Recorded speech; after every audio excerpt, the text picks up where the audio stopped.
Assalamualaikum. Kau nak nanya? Kamu kenal benda ni? Kamu sedap amat empiang ni. Gina hari pentas ni payah dah jumpa orang buat empiang ni. Kat zaman kau kenal dulu arwah orang aki kau buat empiang tak mau. Kek empiang dengan sedapnya, boboh sikit nyau. Nyau sedap inti tu kau boboh garang kau empiang ni cokok sedapnya. Tidak boleh juga. Nyaw atas dainti, ya, tabu atas empian ni. Lepas tu tak pada, ngak kena.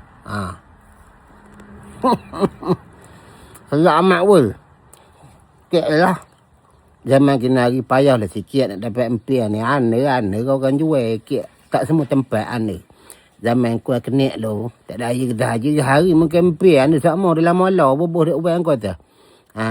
Asal empian dia tak berapa dah nak rangak dia, jemur pula. Tak pada lepas itu, bobok nyau. Makan cukup sedap.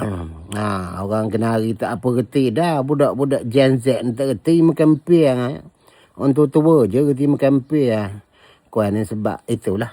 Mana kita besar di uang aki dulu, ya. Reti lah makan empian. Sedap amat weh makan empian. Itulah keedahnya kalau nak kena ada di dalam empian, ya. Damai weh, apa le?